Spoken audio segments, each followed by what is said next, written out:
दर्शकवृन्द, स्वागत छ यहाँहरूलाई कार्यक्रम एन्टरप्रेन्योरशिप इन हेल्थमा। म सुजाना कपाली। यस कार्यक्रममा हामी स्वास्थ्य क्षेत्रमा योगदान पुर्याउँदै आउनुभएका उद्यमशील व्यक्तित्वहरूका साथमा उपस्थित हुने गर्दछौँ। यही क्रममा आज हामीसँग हुनुहुन्छ छाती रोग विशेषज्ञ तथा नेपाल नेशनल हस्पिटलका प्रबन्ध निर्देशक डाक्टर प्रकाश पौडेल।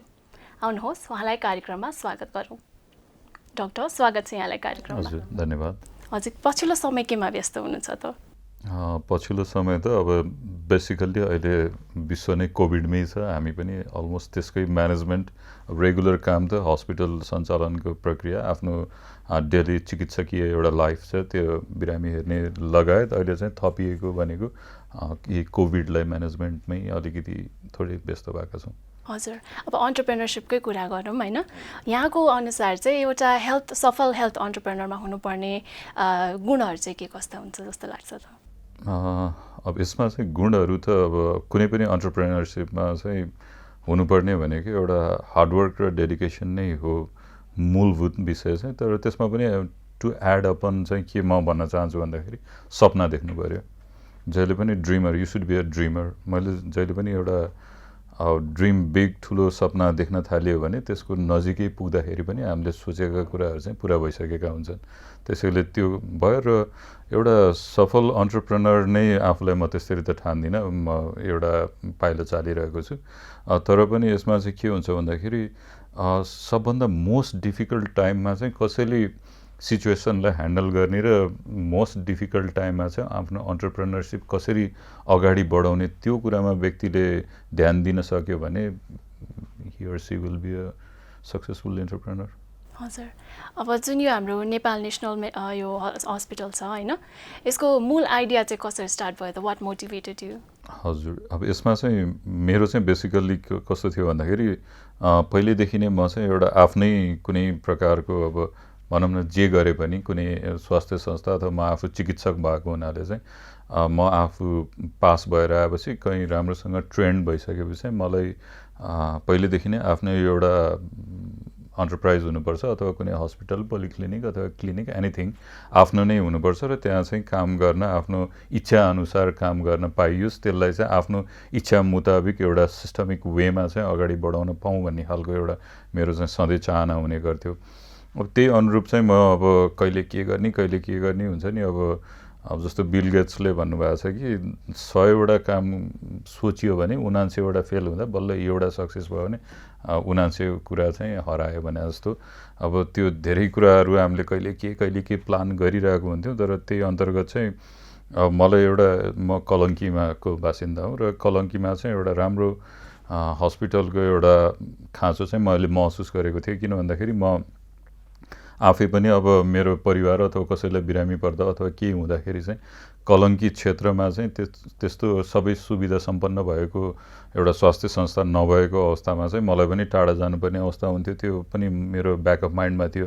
सँगै ठ्याक्क त्यो मैले सोचिरहे पनि र एउटा त्यहाँ चाहिँ हस्पिटलको लागि राम्रो व्यवस्था भएको बिल्डिङहरू चाहिँ मैले पाउने बित्तिकै ल this might be the right thing भन्ने सोचेर अब त्यसमा च्यालेन्जेसहरू पनि धेरै नै थिए। तर अब एउटा डेडिकेसन र हार्डवर्क भयो भने चाहिँ सकिन्छ भन्ने चाहिँ मलाई जहिले पनि लाग्ने गर्थ्यो र त्यही अनुरूप मैले चाहिँ स्टार्ट गरेको भनेको मलाई एक्ज्याक्टली कुनै एउटा पोइन्टबाट यसरी गरौँ भन्ने त भन्दा पनि जहिले पनि ब्याकअप माइन्डमा चाहिँ एउटा गर्नुपर्छ, आफ्नै संस्था हुनुपर्छ भन्ने चाहिँ मलाई लाग्थ्यो। त्यही अन्तर्गत नै त्यो थियो। तर ठ्याक्कै क्लिक चाहिँ अब एउटा राम्रो बिल्डिङ पाउने बित्तिकै ल this is the right thing भनेर।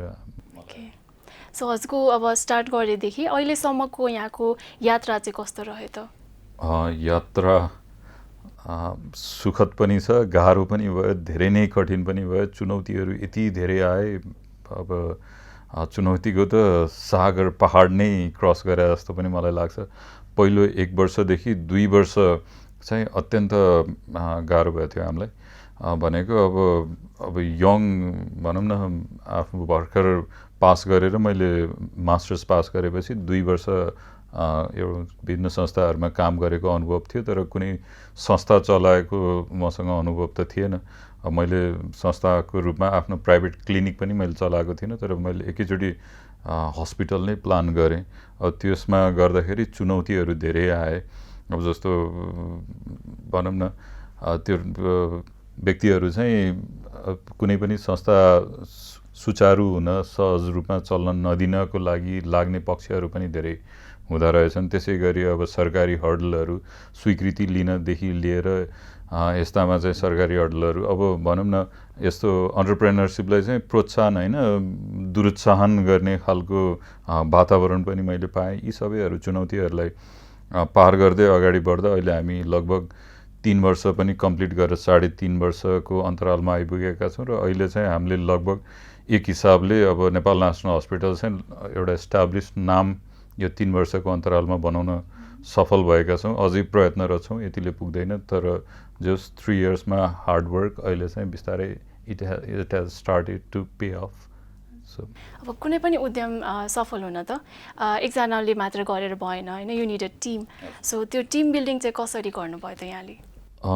स्टार्टिङमा चाहिँ यस्तो भयो, स्टार्टिङमा चाहिँ के भयो भन्दाखेरि अब चुनौतीहरू धेरै थिए त्यो क्षेत्रमा। अब त्यतिको ठुलो भनौँ न एउटा हस्पिटल स्टार्ट गरेर सबै कुराहरू गर्न सकिने अवस्था हुँदैन, यो गाह्रो काम छ भनेर भन्ने व्यक्तिहरू पनि धेरै नै हुनुहुन्थ्यो। अब त्यो हिसाबले मैले के सोचेँ भन्दाखेरि अब मैले चाहिँ मेरो ब्याकअप माइन्डमा के भइसकेको थियो भन्दाखेरि एउटा पोइन्ट अफ टाइममा अब कतै पनि सपोर्ट रहेन भने पनि मैले कुनै न कुनै हिसाबले चाहिँ यो गर्नु नै छ, I have to do this भनेर म अगाडि बढिसकेको थिएँ। अब कस्तो भन्दाखेरि त्यो बिल्डिङ हामीले रेन्टमा लियौँ र हस्पिटल चाहिँ मैले सिङ्गल ह्यान्डेडली नै रजिस्टर पनि गराएँ।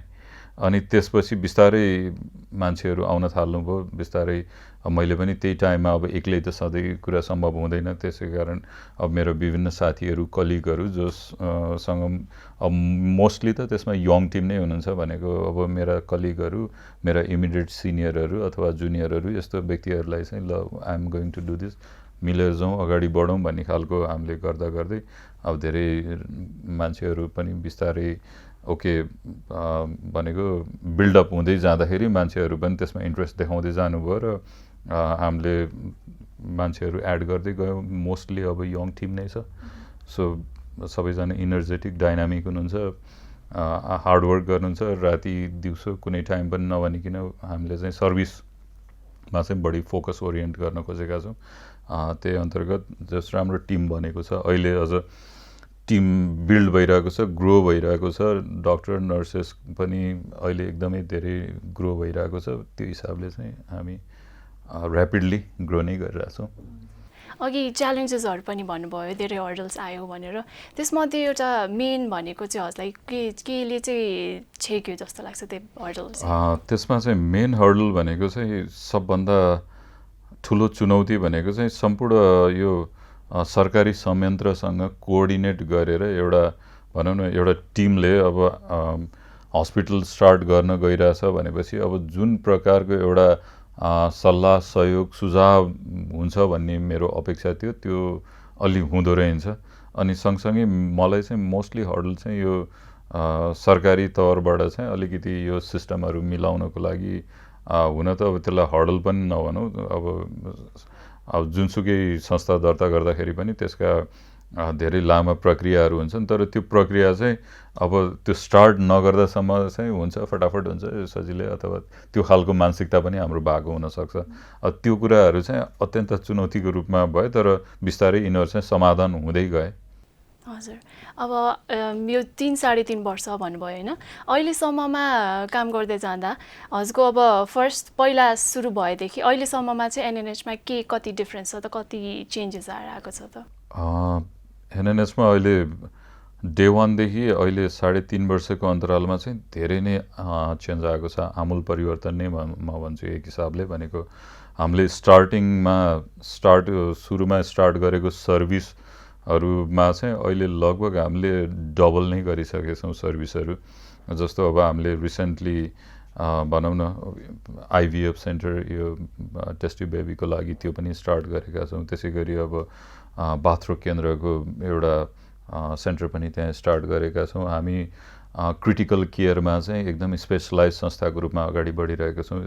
क्रिटिकल केयरमा स्पेसल्ली अब हाम्रो आइसियु, एनआइसियु, पिआइसियु यी फेसिलिटीहरू चाहिँ अहिले जस काठमाडौँमा नि एउटा अब्बल दर्जाको रूपमा लिइएको छ, त्यो पनि हाम्रो लागि राम्रो पक्ष छ।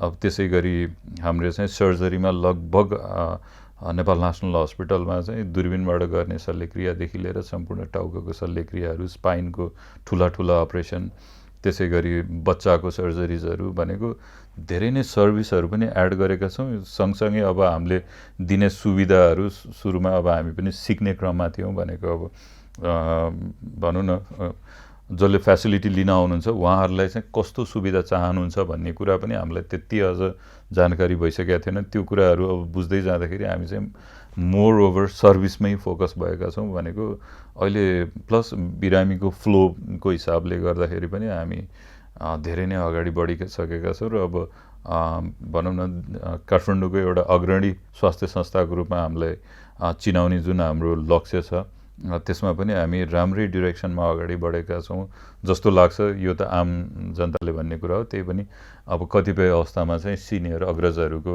फिडब्याक राम्रै फिडब्याक पाउँदा त्यो पनि हाम्रो लागि चाहिँ हो ठिकै गरेछु कि जस्तो महसुस हुन्छ एट टाइम्स। अहिले एनएनएचको जुन यो स्पेसालिटी भनेको केही छ, अरू हस्पिटल्स भन्दा भिन्नै केही युनिक केही छ? अब युनिक भन्नाले हामी चाहिँ स्पेसल्ली अझ क्रिटिकल केयरमा चाहिँ बढी फोकस्ड भएका छौँ। क्रिटिकल केयरमा चाहिँ अब हाम्रो आइसियु अनि अहिले अब रिसेन्टली चाहिँ यही कोभिडकै टाइममा पनि मैले एउटा आइसोलेसन आइसियु भनेर स्पेसल आइसियु बनाएको छु, जुन चाहिँ एयर ह्यान्डलिङ युनिट राखेर भनेको त्यो भनेको कस्तो भन्दाखेरि बिरामी टु बिरामी अब जस्तो सुकै सङ्क्रामक रोग राख्दाखेरि पनि बिरामी टु बिरामी कन्ट्याक्ट हुँदैन के। भनेको बिरामीले र स्वास्थ्यकर्मीले लिने एयर अथवा फाल्ने त्यो चाहिँ सेन्ट्रल सिस्टमबाट ल्यामिनर फ्लो हुन्छ, भनेको बाहिर गइरहेको हुन्छ र एउटा बिरामीबाट अर्को बिरामीसँग केही पनि कन्ट्याक्ट हुँदैन अथवा स्टाफ र बिरामीसँग पनि कुनै पनि कन्ट्याक्ट हुँदैन। यो सबै चाहिँ बाहिर एयर ह्यान्डलिङ युनिटले गर्छ। भनेको यस्तो खालको आइसियु जुन मलाई लाग्छ नेपालमै छैन होला। अब त्यस्तो खालको आइसियु पनि हामीले अहिले निर्माण गरेका छौँ। अनि पेडियाट्रिक आइसियु छ, नियोनेटलको आइसियु छ, अनि त्यसमा अझ हाम्रो राम्रो पक्ष भनेको जस्तो बच्चाको सर्जरिजहरू जहाँ कहीँ हस्पिटलमा त्यति भइरहेको छैन, हाम्रोमा चाहिँ बच्चाको जुनसुकै पनि प्रकारको सुपर मेजर सर्जरिजहरू नियमित रूपमा नै भइरहेको छ। भनेको अब हामीले चाहिँ सुपर स्पेसियालिटी सर्भिसमा नै बढी ध्यान दिएका छौँ। जस्तो अब कुनै पनि विधामा जस्तो मेडिसिन विधा भयो, मेडिसिनभित्रको पल्मोलोजी, म छातीरोग विशेषज्ञ भयो, पल्मोलोजी भयो, नेफ्रोलोजी भयो, त्यसपछि इन्डोक्राइन, भनेको सबै विधाभित्रको नि सुपर स्पेसियालिटी सर्भिस चाहिँ नेपाल नेसनल हस्पिटलमा रहेको छ। र हाम्रो फोकस भनेको चाहिँ सम्पूर्ण विधाको सम्पूर्ण सर्भिस चाहिँ नेपाल नेसनल हस्पिटलमा होस् र नेपाल नेसनल हस्पिटलमा आइसकेपछि चाहिँ बिरामी अब बाहिर जान नपरोस्, त्यो कुरालाई चाहिँ फेरि अलिकति सर्वसुलभ रूपले पनि दिन सकियोस्। भनेको त्यही कुरा पाउन चाहिँ बिरामीले धेरै पैसा खर्च गर्न नपरोस्, त्यो हो हाम्रो उद्देश्य। त्यही अनुरूप हामी अगाडि बढिरहेका छौँ र यसमा अलिकति सफल पनि हुँदै गइरहेका छौँ। सो अहिले यति सर्भिसेसहरू भन्नु नै भयो होइन। अहिले तर यो कोभिडको अवस्थामा जुन बिरामीहरूलाई पनि स्वास्थ्य केन्द्रमा आउन अलिक डर अथवा विभिन्न कारणवश आउन नसक्ने पनि हुनसक्छ होइन। हजुरले अघि एउटा आइसियुको भनिहाल्नु भयो, त्यसबाहेक पनि अरू केही सर्भिसेसहरू अपडेटेड अथवा मोडिफाइड वेमा युज गर्नु भएको छ? एक्ज्याक्टली, हजुरले एकदम राइट कुरा गर्नुभयो। यसमा चाहिँ अहिले मैले टेलिमेडिसिन को पनि सुविधा स्टार्ट गरेको छु। जस्तो दुईवटा टेलिमेडिसिन चाहिँ दुई प्रकारले, एउटा भनेको अब मैले बाहिर दिने टेलिकन्सल्ट भनेको मैले दुर्गम क्षेत्रहरूमा अरू बासिन्दाहरू अथवा काठमाडौँभित्रै पनि जो चाहिँ हस्पिटल आउन डराइराख्नु भएको छ त्यस्तोहरूलाई चाहिँ मैले टेलिमेडिसिनको माध्यमद्वारा सुविधा दिइरहेको छु। एउटा पक्ष भयो भने अब अर्को पक्ष चाहिँ मैले अब मेरो आइसियु आइसोलेसन आइसियु छ, रेगुलर आइसियु छ, त्यहाँ चाहिँ रोबोटहरू राखेको छु, दुईवटा मिनी रोबोट, कुबी क्यामेरा भन्छ त्यसलाई। त्यसले चाहिँ 24 आवर मोनिटर गरेर हुन्छ कि पेसेन्टको। अनि आइसोलेसन आइसियुमा त छिर्दाखेरि सबै पिपीदेखि लिएर सबै युनिभर्सल प्रिकसन लगाउनु पऱ्यो, त्यो एनी टाइम जाँदै निस्किने गर्ने सम्भावना त छैन। त्यस्तो अवस्थामा चाहिँ कन्टिन्युस मोनिटरिङको लागि मैले त्यो रोबोट राखेको छु। मेरो मोबाइलमा सम्पूर्ण पिक्चरहरू कन्टिन्युस आइरहेको हुन्छ र मैले पेसेन्टसँग जुनसुकै बेला घरमा बसेर पनि कम्युनिकेट गर्न सक्छु। त्यो पनि एउटा नयाँ सुविधा, सायद धेरै ठाउँमा यो छैन, यो पनि एउटा स्पेसलाइज सुविधा हो, त्यो पनि स्टार्ट गरेको छु। र अर्को थप यसमा के छ भन्दाखेरि हामीले चाहिँ अहिले अमेरिका स्थित युनिभर्सिटी अफ क्यालिफोर्नियासँग टाइअप गरेका छौँ।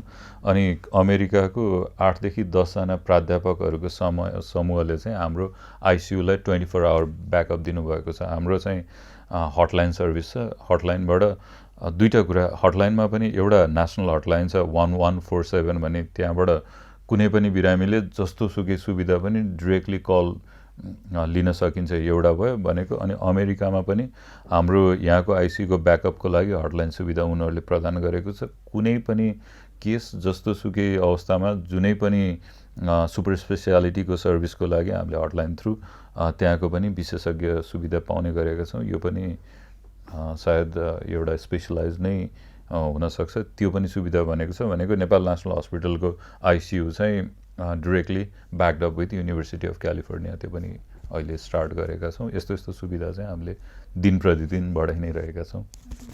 अब यो भनिहाल्नु भयो होइन, कोभिडको केसमा चाहिँ अहिले चाहिँ जुन पेसेन्ट फ्लो चाहिँ एफेक्ट अभियसली भएको छ होइन। हजुरको अब छाती रोग विशेषज्ञ हुनुभयो, त्यसमा झन् बढी अलि रिस्क नै भनौँ न होइन, कतिको यो अफेक्ट भएको छ त त्यसमा? अब कोभिडको केसमा चाहिँ यस्तो छ, अब हामी चाहिँ अहिले नेपाल नेसनल हस्पिटल चाहिँ नन कोभिड हस्पिटल भएको छ। किनभने अब सबैजना कोभिड हस्पिटल भयो भने इन जेनरल पेसेन्टलाई कसले हेर्ने त, त्यो कुरा पनि हुन्छ। अब हामी कलङ्कीमा अवस्थित छौँ। कलङ्कीमा त्यो लेभलको सुपर स्पेसियालिटी सर्भिस भएको हस्पिटल त छैन। त्यो कारणले हामीले चाहिँ नन कोभिड भएर, अब जस्तो म छाती रोग विशेषज्ञ भए, अब कोभिड बाहेक त नियमित दमका बिरामीले त कहीँ न कहीँ सुविधा पाउनु पऱ्यो, नियमित छाती रोगका समस्या भएका बिरामीले त सुविधा पाउनु पऱ्यो। त्यो हिसाबले चाहिँ हामीले यसलाई नन कोभिड हस्पिटल नै बनाएर सर्भिस दिइरहेका छौँ। र हाम्रो चाहिँ कस्तो प्रोटोकल छ भने, हाम्रो आइसोलेसन आइसियु पनि बनाएको हुनाले जुनसुकै बिरामी आउने बित्तिकै उहाँहरू चाहिँ आइसोलेसनमा बस्नुहुन्छ। त्यो चाहिँ आइसियु एकदम सुविधा सम्पन्न आइसियु, त्यहाँ बसेर पिसिआर जाँच गर्नुहुन्छ। पिसिआर पोजिटिभ आयो भने हामी सरकारसँग समन्वय गरेर फेरि कोभिड हस्पिटलमा पठाउने गर्छौँ। तर इन द मिन टाइम त्यस्तो समस्या भयो भने हामीले आफैले हेरिरहेका छौँ, र त्यस्तो कतिपय अवस्थामा तुरुन्त पठाउन सक्ने अवस्था हुँदैन, त्यो हामीले नै ह्यान्डल गरिरहेका छौँ। अनि नेगेटिभ भयो भने हामीले रेगुलर हिसाबले ट्रिट गरेका छौँ। त्यही हिसाबले अब हामीले चाहिँ सबैजनाले फेरि कोभिडमै मात्र फोकस गर्यो भने अरू जेनरल बिरामीलाई असर पर्ने हुनाले त्यो गरिरहेका छौँ। र त्यो अनुसार हामीले सक्दो सुविधा सर्वसुलभ रूपमा चाहिँ भनौँ न, कतिपय अवस्थामा अन्य कोभिडको यो सिचुएसनमा हामीले गियरहरू युज गर्नुपर्ने, पिपिईहरू युज गर्नुपर्ने, गाउन, मास्क, यी कुराहरू धेरै छन्। यी कुराहरूलाई चाहिँ हामीले बिरामीको उसमा चाहिँ कस्टमा एड नगरी हस्पिटलले नै यो सर्भिस चाहिँ प्रोभाइड गरेको छ। हामीले अहिले यो कोभिडको टाइममा चाहिँ यो चाहिँ एटलिस्ट गरेका छौँ कि यो कारणले गर्दाखेरि बिरामीको रेगुलर खर्चमा चाहिँ बढी नहोस् भन्ने कुरामा चाहिँ हामी अवेर छौँ। त्यो हिसाबले हामीले गरिरहेका छौँ। हजुर, अब अघि भन्नुभयो होइन, अब आउँदा आउँदै हजुरले अब 3 इयर्सको कोर्समा जति यो डेभलप हुँदै गयो, यो आइसियुहरू पनि, केयर युनिटहरू पनि, सुपर स्पेसलाइज्ड यो सर्भिसेसहरू त्यो पनि एडअप हुँदै गयो होइन। यसरी नै अब फ्युचरमा चाहिँ अझै के प्लान छ त फर्दर हजुरको एनएनएचसँग?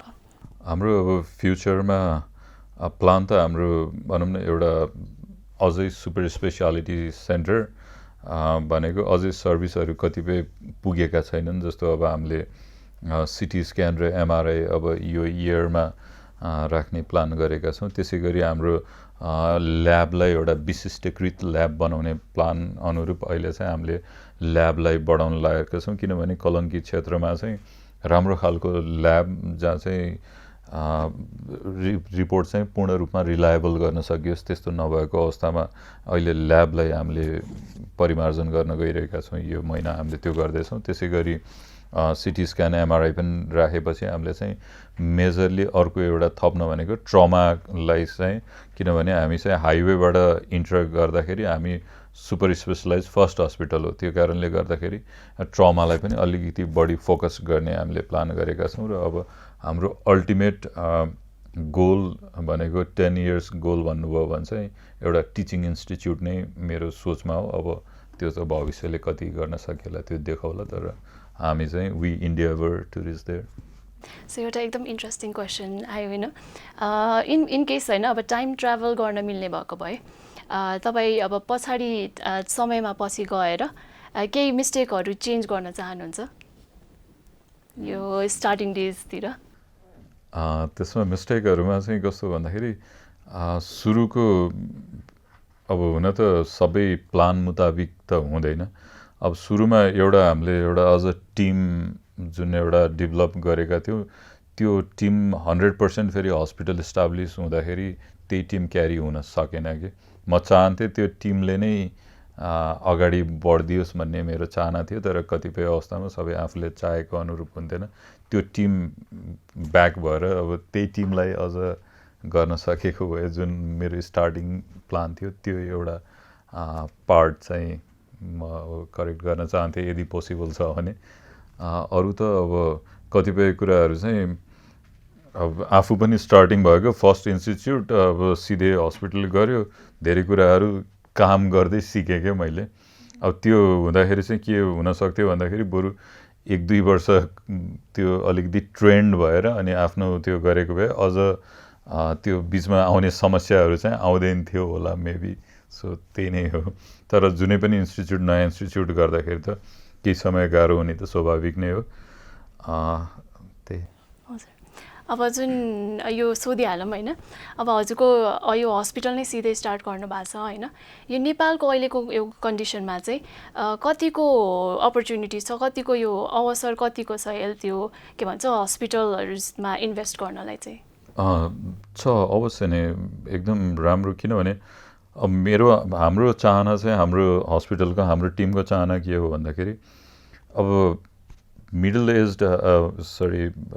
क्लास र अलिकति लोवर क्लास पपुलेसनले पनि जसले चाहिँ अलिकति एफोर्ड गर्न गाह्रो हुन्छ त्यस्तो व्यक्तिहरूले पनि एउटा प्राइभेट संस्थाबाट चाहिँ राम्रो सुविधा लिन पाउनुपर्छ भन्ने हाम्रो जहिले पनि प्लान हो।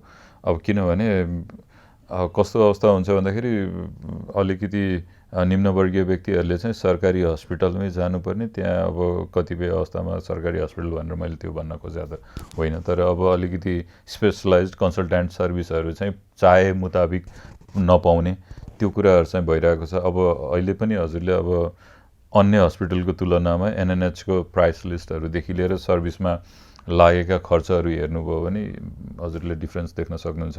अब त्यसै अनुरूप हाम्रो चाहना भनेको यस्तो संस्थाहरू चाहिँ त्यो भयो भने चाहिँ के हुन्छ भन्दाखेरि धेरै ठुलो पपुलेसन कभर गर्न सकियो नि त, क्वालिटी सर्भिस तर अफोर्डेबल प्राइसमा। त्यो गऱ्यो भने चाहिँ पपुलेसन हामीले कभर गर्ने पपुलेसन ह्युज हुन्छ, लार्ज हुन्छ र आम सर्वसाधारणले पनि एउटा क्वालिटी सर्भिस पाउनुहुन्छ। त्यो अनुरूप चल्न सकियो भने चाहिँ स्टिल अपर्च्युनिटी नै छ। तर अब प्राइभेट भन्ने बित्तिकै एकदम हाई चार्ज गरेर त्यो भयो भने चाहिँ फेरि अलि गाह्रै हुन्छ, किनभने एकदम धेरै अफोर्डिङ गर्न सक्ने व्यक्तिहरूको सङ्ख्या त जहिले पनि टप लेभलको त सङ्ख्या त न्यून नै हुन्छ नि त। त्यो हिसाबले चाहिँ हो। नत्र भए अब एउटा राम्रो संस्था एफोर्डेबल प्राइसको भयो भने स्टिल अझै पनि अपर्च्युनिटी छ जस्तो लाग्छ मलाई। हजुर, अब यो कोभिडकै केसको कुरा गरौँ होइन, अहिले रिसेन्टली मैले न्युजमा पनि सुनेको थिएँ एनएनएचले अहिले यो बसको सुविधाहरू यो हेल्थ वर्कर्सहरूलाई भनेर दिइरहेको छ भनेर, यसको बारेमा अलिक केही भनिदिनु न। यसमा चाहिँ यो हाम्रो कोभिडको टाइममा चाहिँ स्वास्थ्य कर्मीहरूलाई आवागमनमा चाहिँ एकदमै गाह्रो परेको मैले सुने। अनि सँगसँगै कस्तो पनि भयो भन्दाखेरि दुईवटा कुरा, अब लकडाउनको टाइममा चाहिँ ट्रान्सपोर्ट सर्भिस नै एकदम गाह्रो भयो। सँगसँगै अन्य समयमा चाहिँ के भयो भन्दाखेरि अब हाम्रा स्टाफ हेल्थ वर्कर जस्तो नर्सेस प्यारामेडिक्स उहाँहरूलाई चाहिँ अब सार्वजनिक यातायातमा चढेर जाँदा र हस्पिटलमा गएर उपचार गर्दाखेरि चाहिँ उहाँहरूमा पनि सङ्क्रमणको जोखिम भयो। सँगसँगै अब कहिलेकाहीँ स्वास्थ्य कर्मीहरू जो फ्रन्टलाइनमा हुनुहुन्छ उहाँहरू पनि सङ्क्रमित हुन सक्ने सम्भावना त उत्तिकै हुन्छ नि त, उहाँहरूद्वारा सर्वसाधारणलाई पनि जोखिम भयो। त्यो भन्दा त बरु स्वास्थ्य कर्मीहरूलाई चाहिँ छुट्टै आवागमनको ट्रान्सपोर्टको सुविधा प्रदान गर्न सकियो भने टाइममा पनि पुग्ने भयो, सँगसँगै यो सङ्क्रमणका जोखिम पनि कम हुने भयो। सँगसँगै यही कारणले गर्दाखेरि स्वास्थ्य प्रदानमा चाहिँ समस्या नहोस् भन्ने हिसाबले चाहिँ मैले यो प्लान गरेको र यो चाहिँ अब नेपाल नेसनल हस्पिटल, त्यसपछि गएर Nepal scout, Nepal medical association र एउटा हामीले चाहिँ डक्टर्सहरूको रोटरी क्लब एउटा स्टार्ट गरेका छौँ। Rotary club of Kathmandu health professionals भनेर यो 4वटा संस्थाको चाहिँ संयोजनमा यो काठमाडौँभरिका स्वास्थ्य कर्मीहरूलाई चाहिँ निःशुल्क बस सेवा स्टार्ट गरेका छौँ। यसमा चाहिँ 3टा बस काठमाडौँभरि नै चलिरहेको छ, अहिले पनि चलिरहेको छ र यसमा स्काउटका भलन्टियरहरूले पनि हेल्प गरिराख्नु भएको छ र विभिन्न व्यक्ति सङ्घ संस्थाहरूले पनि कसैले केही मोनिटरी सपोर्ट, कसैले पेट्रोल, कसैले केही यस्तो दिएर नै चलाइरहेको छ। सब सपोर्टमै भइरहेको छ। यसमा चाहिँ हामीले चाहिँ अब मैले स्पेसल्ली खालि एउटा पुलको ब्रिजको रूपमा काम गरिरहेको छु र यसलाई चाहिँ सकेसम्म अब अलिकति सस्टेनेबल लङ टर्म र भोलिका दिनमा, किनभने अब कोभिडकै सिनेरियो त आजको भोलि बन्द हुनेवाला त छैन। अब त्यो कारणले गर्दाखेरि यसलाई चाहिँ अलिकति लङ टर्ममा लैजाने चाहिँ मेरो चाहना छ। हेरौँ अब कस्तो हुन्छ। अब हामी लगभग कार्यक्रमको अन्त्यमा पनि पुगिसक्यौँ होइन। अब जाँदा जाँदै हाम्रो दर्शकवृन्द तथा हाम्रो भावी हेल्थ एन्टरप्रेनर्सहरूलाई केही भन्न चाहनुहुन्छ? हजुर, अब भावी हेल्थ एन्टरप्रेनर्सलाई चाहिँ म के भन्न चाहन्छु भन्दाखेरि अब मूलभूत अब स्वास्थ्यमा चाहिँ अन्य एन्टरप्रेनरसिपमा के हो भन्दाखेरि अब एउटा मनी अर्निङको पनि कुरा हुन्छ, किनभने एन्टरप्राइज भनेकै एउटा समाजलाई सुविधा दिएर त्यसबाट चाहिँ केही लिने हो। तर यो हेल्थ एन्टरप्रेनरसिप भने के हो भन्दाखेरि यो सोसल कज पनि हो कि एउटा। त्यसै कारणले गर्दाखेरि यसमा चाहिँ तुरुन्त आजको भोलि अब प्रफिट गेन गर्छु, धेरै पैसा कमाउँछु अथवा यस्तो खालको भन्दा पनि एउटा लङ टर्म सर्भिस दिने एउटा भनौँ न, सँगसँगै एउटा सेल्फ सेटिस्फ्याक्सन पनि हुन्छ, सोसल वर्क पनि हो। सँगसँगै अब हामी एउटा राम्रो सस्टेन भयौँ, राम्रो प्रकारले एउटा स्वास्थ्य सुविधा प्रदान गरिरह्यौँ भने डेफिनेटली भविष्यमा त यसले रिटर्न ब्याक त दिन्छ नै, तर it's a long term project. अब 5 वर्ष, 10 वर्ष, 15 वर्ष त धेरै अपेक्षा राख्न हुँदैन मोनिटरी फाइनेन्सियल वाइज, तर एउटा यसको सोसल इम्प्याक्ट, एउटा समाजमा इम्प्याक्टफुल जुन हुन्छ नि, त्यसको भ्यालु चाहिँ मनीभन्दा धेरै माथि नै छ। त्यो अनि त्यसको लेभल अफ सेटिस्फ्याक्सन चाहिँ मनीले दिने भन्दा धेरै छ। त्यो कारणले गर्दाखेरि अब यसमा दुइटै छ, एउटा सेटिस्फ्याक्सन पनि हुन्छ, लङ टर्म सस्टेन गरियो, राम्रो सेवा दियो भने समाज सेवा पनि भयो, सँगसँगै मोनिटरी वाइज पनि राम्रै हुन्छ होला। अब म चाहिँ 3 इयर्समा रनिङ छु, सो मोनिटरी वाइज त मैले त्यसरी महसुस गर्न पाइसकेको छैन, तर मलाई जुन एउटा पर्सनल सेटिस्फ्याक्सन र एउटा सोसल्ली जुन एउटा राम्रो पहिचान दिएको छ, त्यो चाहिँ it's because of this. So राम्रो छ, सबैजना आउनुहोस्, अगाडि बढौँ मिलेर, यही भन्न चाहन्छु। आफ्नो अमूल्य समय हामीलाई दिइदिनु भयो है, त्यसको लागि धेरै धेरै धन्यवाद डाक्टर। हजुर, यहाँले पनि मलाई आफ्नो एउटा एक्सपिरियन्स सेयर गर्ने अवसर प्रदान गर्नुभयो, यसको लागि यहाँलाई पनि धेरै धेरै धन्यवाद। दर्शकवृन्द, उहाँ हुनुहुन्थ्यो डाक्टर प्रकाश पौडेल। आजको कार्यक्रममा हामीले विशेषतया कुराकानी गऱ्यौँ नेपाल नेसनल हस्पिटलको सुरुवाती दिनदेखि आजको दिनसम्ममा आउँदा गरिएका कार्यहरू। अर्को साता पनि यही समयमा उपस्थित हुने नै छौँ। तबसम्म म सुजाना कपालीलाई बिदा दिनुहोस्। स्वास्थ्य र समृद्धिका लागि हेर्दै रहनुहोला हेल्थ टेलिभिजन। नमस्कार।